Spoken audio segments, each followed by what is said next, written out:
Assalamualaikum warahmatullahi wabarakatuh.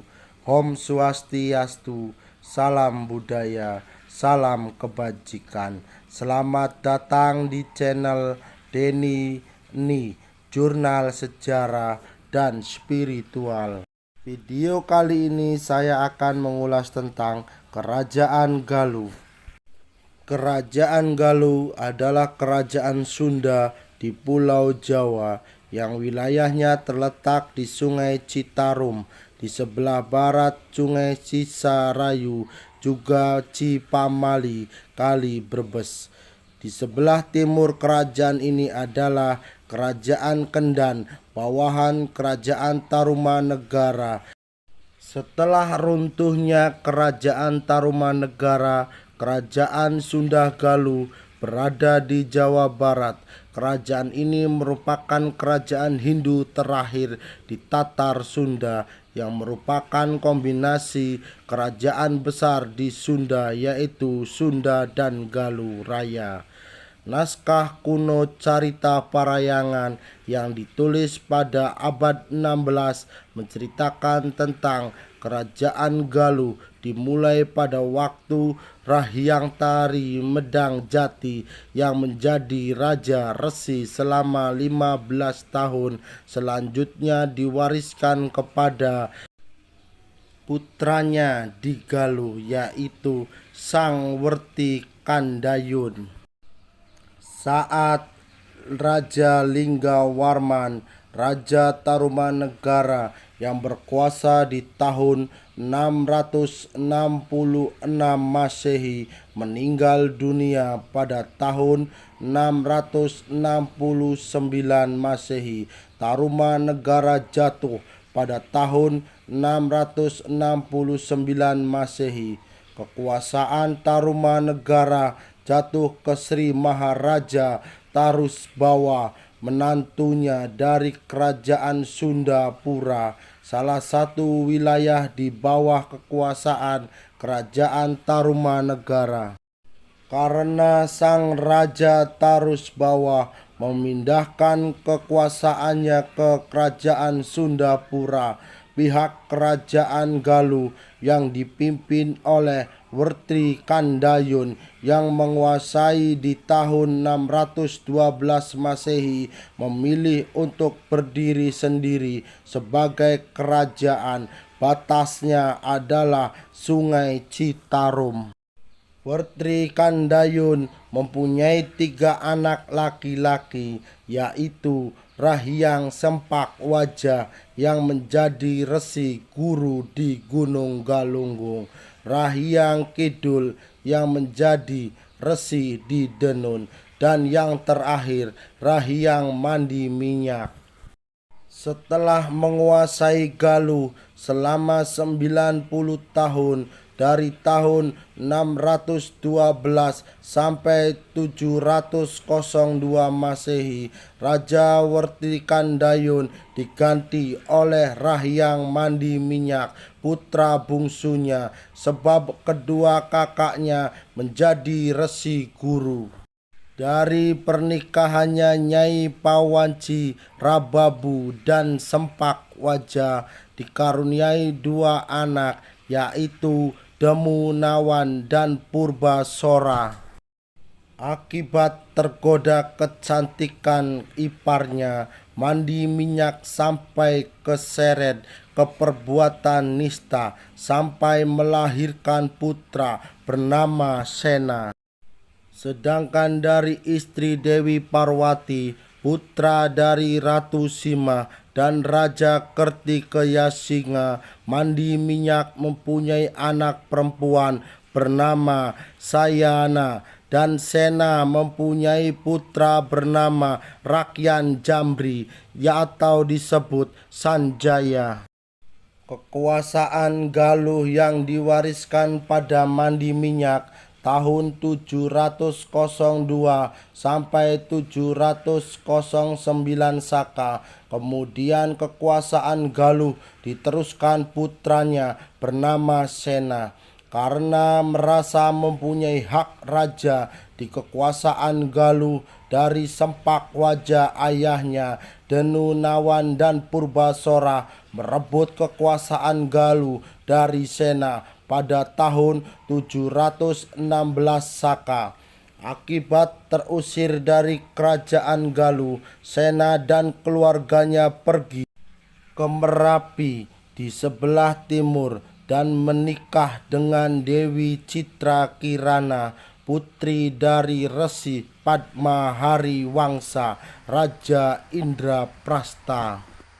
Nama-nama raja di kerajaan Galuh yaitu Sang Raja Wertri Kandayun berkuasa pada tahun 534 sampai 592 tahun Saka. Raja Mandi Minyak atau Surakhana berkuasa pada tahun 624 sampai 631 tahun Saka.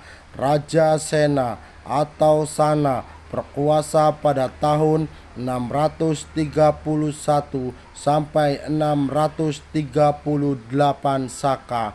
Raja Purbasora berkuasa pada tahun 635 sampai 645 tahun Saka. Raja Sanjaya atau Rakai Mataram berkuasa pada tahun 645 sampai dengan 654 tahun Saka sebagai Maharaja Galuh dan Galuh Sunda.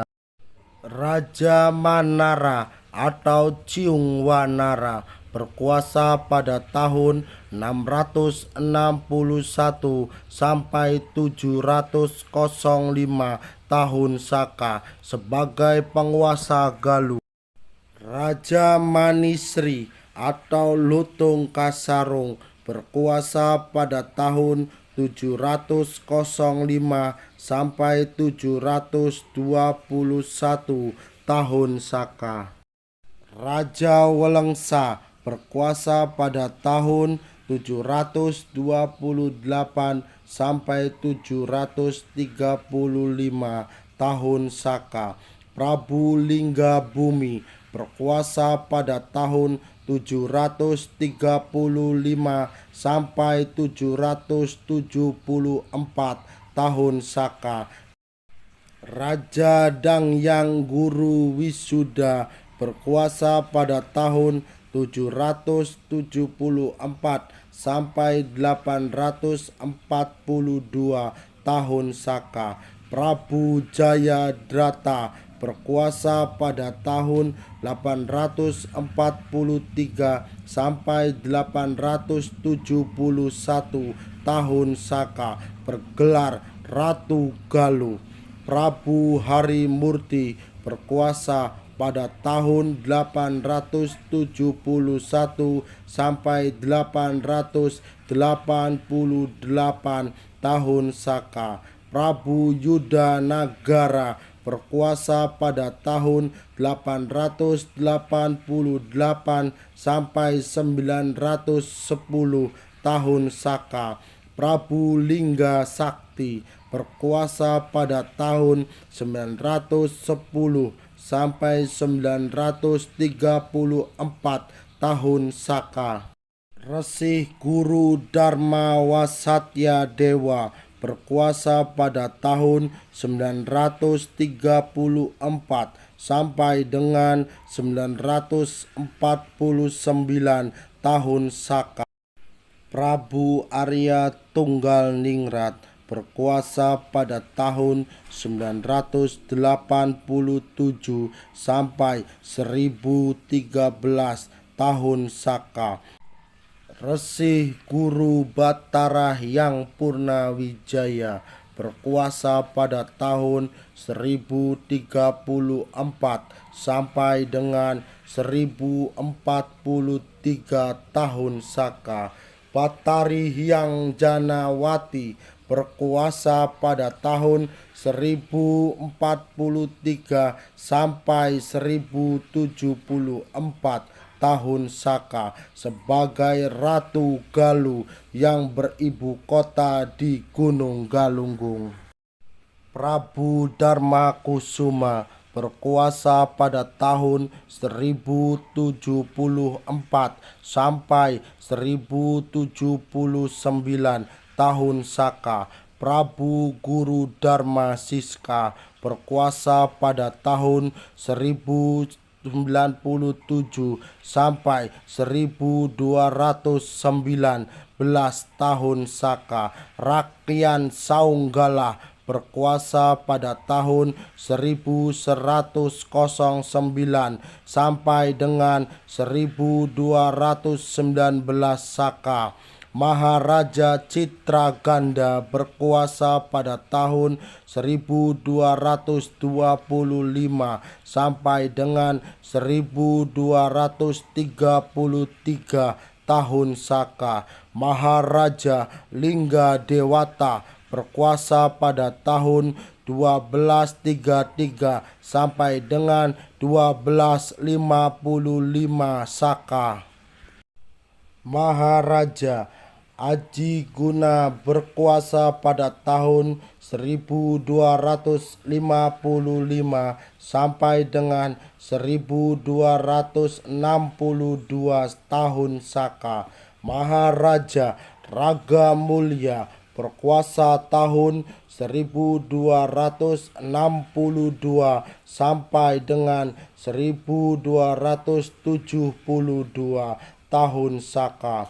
Maharaja Linggabuana berkuasa tahun 1272 sampai dengan 1279 tahun Saka. Mangkubumi Suradipati berkuasa tahun 1279 sampai dengan 1293 tahun Saka. Mahaprabu Niskala Wastu Kencana berkuasa pada tahun 1293 sampai dengan 1397 tahun Saka. Dewa Niskala atau Ningrat Kencana berkuasa pada tahun 1397 sampai dengan 1404 tahun Saka. Prabu Ningrat Wangi berkuasa pada tahun 1404 sampai dengan 1423 tahun Saka sebagai Ratu Galuh, mewakili kakaknya Sri Baduga Maharaja Eyang Prabu Siliwangi. Prabu Jayaningrat berkuasa pada tahun 1423 sampai dengan 1450 tahun Saka.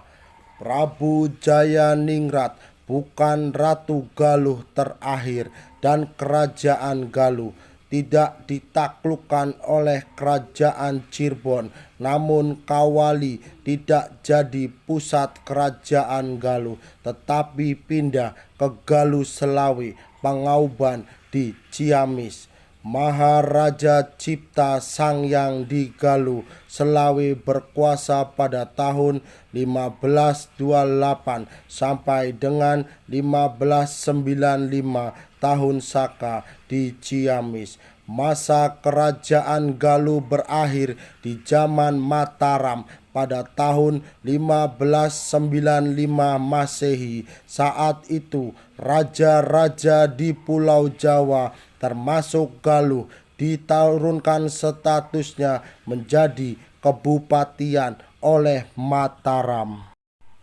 Prabu Cipta Permana berkuasa pada tahun 1595 sampai dengan 1618 Masehi.